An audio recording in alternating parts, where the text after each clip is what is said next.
Amigos, sean todos bienvenidos a Cara a Cara. Vamos a hablar de un tema importante con un invitado también de lujo en esta mañana. Y precisamente avanza el calendario electoral entre las alianzas de los partidos políticos y cómo se completa esa oferta electoral al 31 de octubre. ¿Qué se puede y qué no se puede hacer después de esa fecha? ¿Y cómo se manejará el escenario político con un código electoral modificado hoy? El magistrado del Tribunal Electoral, Eduardo Valdés Escoferi, nos acompaña porque él es nuestro invitado de hoy aquí, en Cara a Cara. Magistrado Valdés Escoferi, qué bueno tenerlo acá. No quisiera decir esto, pero pareciera ser que uno de los magistrados del Tribunal Electoral rompe el silencio luego de un escenario político un tanto complicado. Y hay que decirlo, esto no es una percepción, esto es una realidad. Magistrado Valdés Escoferi, por su experiencia, ¿era lo que se preveía en un año preelectoral lo que nosotros estamos viviendo en el país? Y no hablo solamente de la modificación al código, sino de todo lo que está pasando alrededor de este año preelectoral. Bienvenido a Cara a Cara. Gracias, Dorcas, por la oportunidad de estar acá cara a cara con el pueblo panameño, por tu conducto y amistad que por décadas esta corporación ha permitido que la institución tenga una capacidad y oportunidad de comunicarse. En la última reforma se adelantó el calendario electoral 4 meses para evitar que faltando pocas semanas para las elecciones existan todavía candidatos que no saben si van a correr producto de impugnaciones. Al adelantar 4 meses el calendario electoral de forma que para el 31 de diciembre del año anterior a las elecciones todos los candidatos estén en firme, aquellos que hayan superado posibles impugnaciones, entonces con mayor anticipación se está viviendo la realidad que faltan 7 meses para las elecciones y estamos entonces viviendo momentos que antes vivíamos 4 meses o 3 meses antes de las elecciones. Esto era anticipable, pero creo que no todos en la misma comisión cuando aprobaron la reforma iban a vivir o vivieron anticipadamente con la visión lo que estamos viviendo ahora. Entonces no es un ambiente político enrarecido, sino forma parte de las nuevas reglas del juego. Así de lo describe anticipar, usted. por una razón, toda ventaja tiene su desventaja en la vida, ¿no? Así que se analizará en la próxima reforma del 25 si este adelanto con ese propósito justifica entonces tener este momento de espera, porque estamos en un proceso de veda electoral.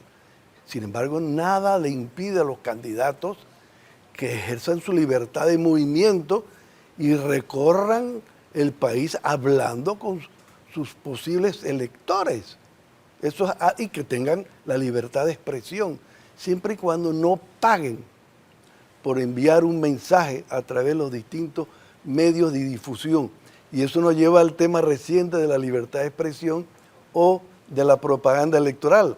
Esta semana sacamos ya el decreto aclarando que mientras usted no pague para difundir un mensaje, es libertad de expresión. Claro, yo creo que esos temas son importantes. Ahora, magistrado Valdés Escoferi, dentro de las funciones del Tribunal Electoral está el interpretar y reglamentar la ley electoral. El Tribunal Electoral lo quiso hacer en diciembre de 2022 y pareciera ser que esto terminó en una medición de fuerzas. Asamblea Nacional, Tribunal Electoral.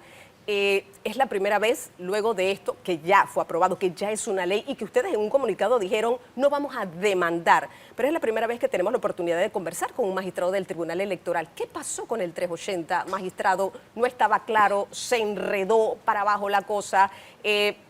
Estuvieron ustedes intentando convencer a los comisionados en la Asamblea Nacional de que no se aprobara algo distinto. Y hoy en día, magistrado Valdés Escoferi, tenemos nuevas reglas del juego en el Código Electoral. Nuestra posición fue siempre que si en las elecciones de 2019 todos los partidos políticos que postularon interpretaron el 380 bajo la premisa de que era un candidato común en los circuitos plurinominales para diputados por partido, no por alianza. Y así fue como postularon, y así fue como se proclamaron a los candidatos en los circuitos plurinominales con relación a los que eran candidatos comunes por R. Entonces, eso fue lo que nosotros pusimos en el decreto 2022 de diciembre pasado. Nada más que lo mismo que ellos habían aplicado e interpretado. Entonces, los efectos de esa norma para los que están ejerciendo el poder, entonces consideraron evidentemente que esa misma regla ya no les convenía. Entonces había que regresar al espíritu original de la reforma 2017, que era uno por alianza, pero el timing, el momento era el principio que nosotros estábamos defendiendo. Faltando pocos meses para las elecciones, en ningún país se propicia, todo lo contrario. Hay países como el hermano país de Costa Rica que a nivel constitucional le prohíbe a la Asamblea introducir cambios en el sistema electoral sin la aprobación del tribunal, incluso después de la elección, para que no pretendan normas para darle efecto retroactivo y cambiar las reglas del juego después incluso de la elección. Así que nuestros hermanos costarricenses desde su guerra civil han instituido eso a nivel constitucional y nosotros en estos 30 años siempre hemos estado defendiendo la estabilidad de las reglas y la seguridad jurídica de la normativa electoral previo a una elección. Y por eso comenzamos a hacer la reforma desde 3, 4 años antes de las elecciones, con suficiente distancia, bajo la premisa de que los temas calientes se discuten en momentos fríos, cuando nadie está pensando en las elecciones. Claro, quedó magistrado en el ambiente que era el Tribunal Electoral quienes habían propiciado ese momento un poco enrarecido y que justo precisamente por eso entonces se tuvo que cambiar las reglas del juego. No, cada uno tiene su perspectiva, nosotros le dimos. Nosotros no somos la causa del problema. Ustedes son los que quieren ahora regresar a una norma distinta que ustedes mismos habían interpretado. La Asamblea Soberana tiene por la Constitución nuestra la facultad de arreglar, de modificar la Constitución, incluso la Constitución va a ciertas reglas, todas las normas jurídicas también, pero la posición era lo que hasta ahora siempre se había respetado. No cambiar las reglas con tan poca anticipación. Ese decreto nuestro tiene 10 meses. ¿Cómo espera 10 meses para venir a presentar una duda o una preocupación con relación a eso? ¿Por qué cuando sacamos el decreto en diciembre de una vez no reaccionaron? Tuvieron enero, tuvieron febrero, tuvieron marzo, tuvieron abril, tuvieron mayo, tuvieron junio, tuvieron julio. Así no llegamos a 10 meses. Entonces, no es posible. ¿Qué pasó en ese periodo que no tenían tiempo para analizar la situación que se hizo público de hace 10 meses?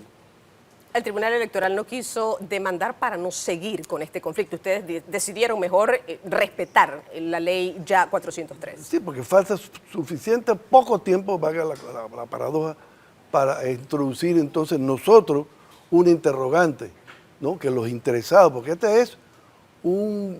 son dos grupos, está el grupo del gobierno y el grupo de la oposición. Cualquiera que hubiera sido la decisión del tribunal iba a poner a uno de los dos grupos en desagrado, insatisfecho.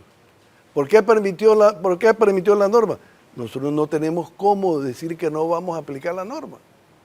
¿Usted no está de acuerdo con ellos? Yo tampoco estoy de acuerdo con ellos, pero usted es parte, somos el árbitro. Vaya y demande.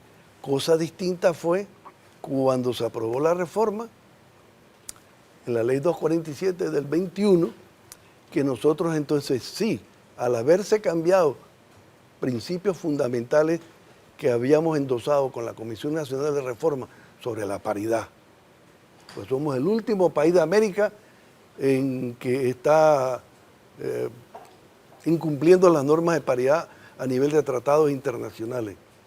El tema de la inequidad en el reparto preelectoral del financiamiento público entre la libre postulación y los partidos políticos. Nosotros, con mucha anticipación, no faltando pocos meses, sí planteamos 2 demandas de inconstitucionalidad. Ahí el tribunal dejó sentada su posición. Fuimos con la comisión con esta posición, la Asamblea la cambió, nosotros creemos que debemos presentar la demanda de inconstitucionalidad y que la Corte decida lo que corresponda de acuerdo con su capacidad de interpretar las normas constitucional. Claro, vamos a ir a la primera pausa, magistrado Valdés Escoferi, pero mire, queda la duda y lo he escuchado en muchos sectores de la sociedad. ¿Qué nos dice a los panameños que no habrá nueva interpretación por parte del Tribunal Electoral, que no habrá nuevas reglas del juego, hay otras propuestas para reformar el Código Electoral en la Asamblea? Esa es una de las interrogantes que quedan. Vamos a ir a una pequeña pausa, pero ¿qué va a pasar después del 31? ¿Qué establece el calendario electoral? Y hay algunas situaciones puntuales de las que queremos hablar, pero lo vamos a hacer, magistrado, cuando regresemos de la siguiente pausa comercial. Acompáñanos, esto es Cara a Cara.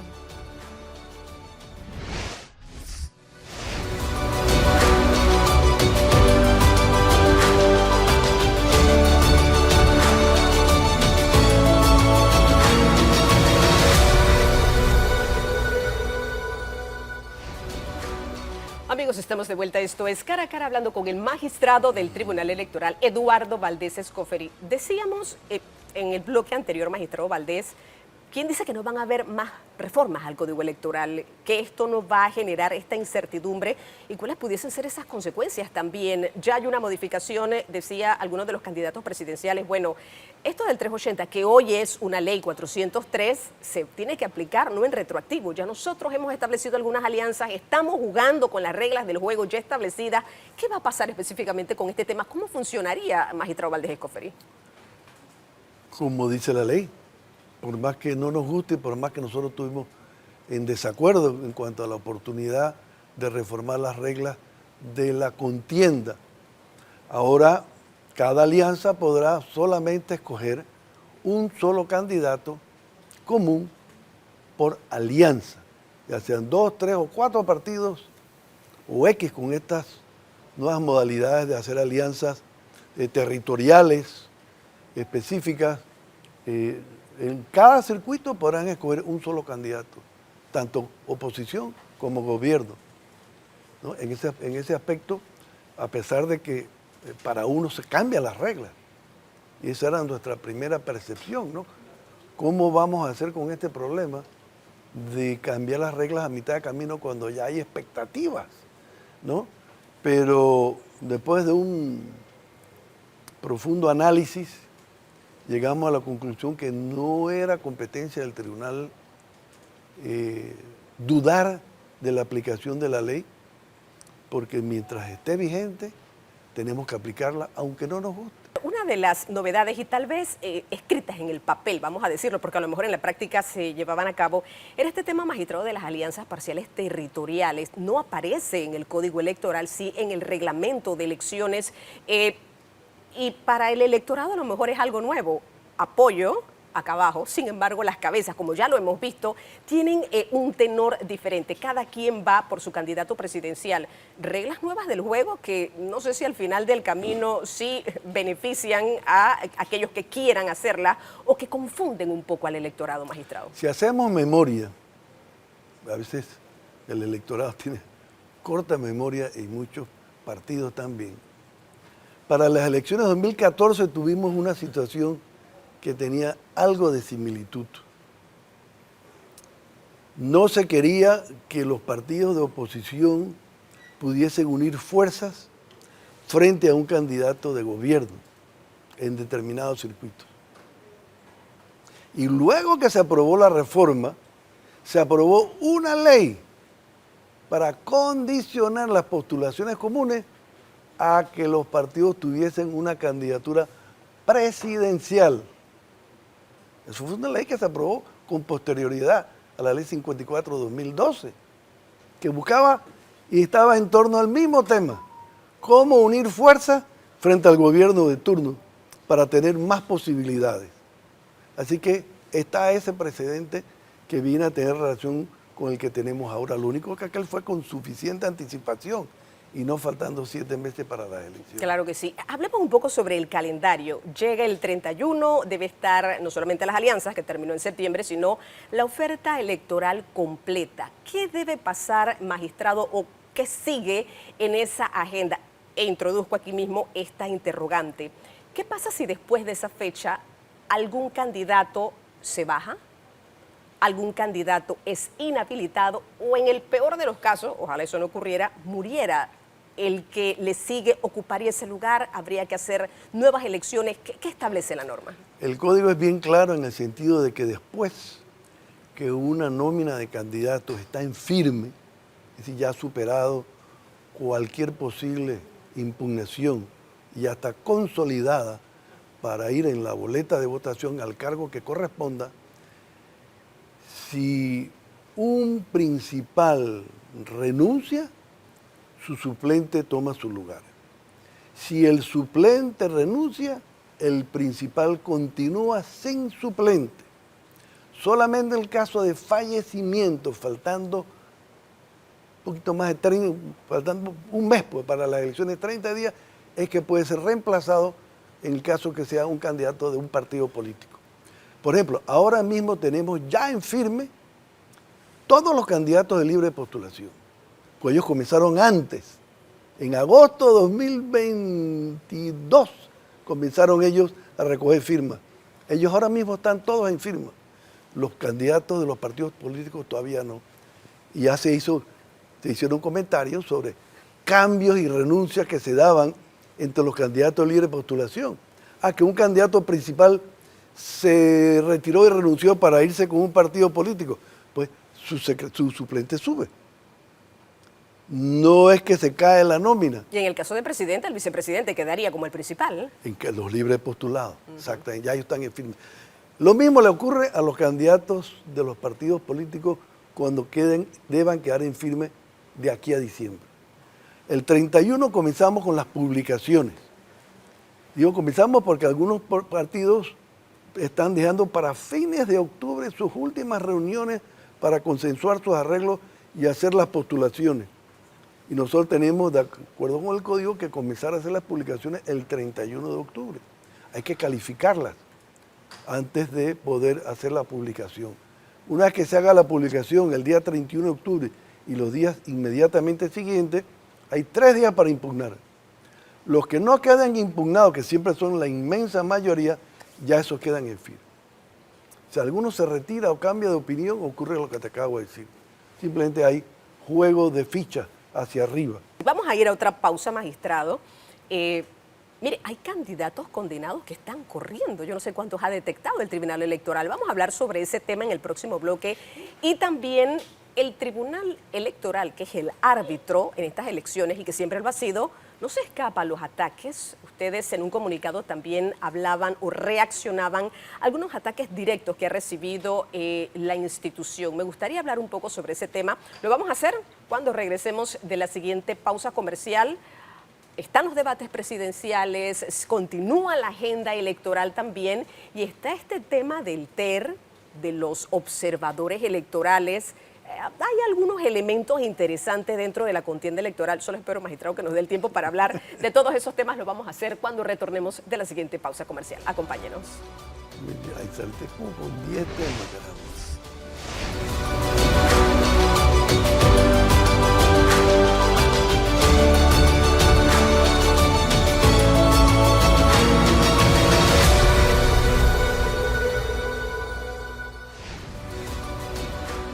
Amigos, ya estamos de vuelta. Esto es Cara a Cara. Magistrado, en este momento, en el tema de algunos candidatos condenados, veíamos esta semana, me parece que el Tribunal Electoral hablaba un poco o informaba un poco sobre este tema. ¿Cuántos han descubierto? ¿Hasta qué tiempo también tienen para que esas personas no aparezcan en la papeleta y que ustedes se den cuenta también de que tienen algún proceso o puntualmente han sido condenados? ¿Cuál es la cifra, Hasta por ejemplo? ahora van 11.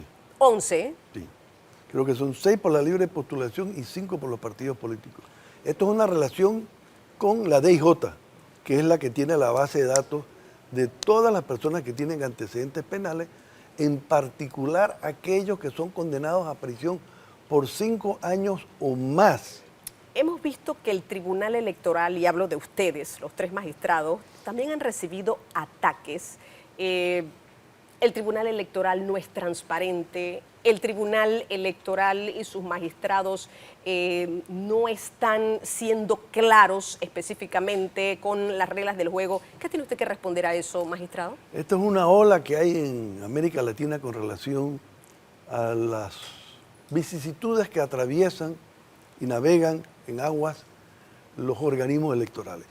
en donde los candidatos que por una u otra circunstancia están preocupados con los resultados atacan al organismo electoral. Ahora, ¿cómo se defiende el Tribunal Electoral? Porque aquí, magistrado Valdés Escofri, lo que hay que garantizar es credibilidad de la institución y esto tiene que venir con acciones de transparencia. ¿Hacia dónde se enfoca con estos ataques entonces el Tribunal Electoral, que tiene que ser al final del camino el rector que ha sido en unas elecciones? A eso va la primicia, a eso va precisamente la primicia. En esta elección del 5 de mayo, y ya hicimos las pruebas durante las primarias, por primera vez la ciudadanía va a tener lo que llamamos un sitio web, un sitio en internet, donde pueda acceder gratuitamente para ver los resultados, las imágenes de todos los TER para cada mesa, para cada tipo de elección.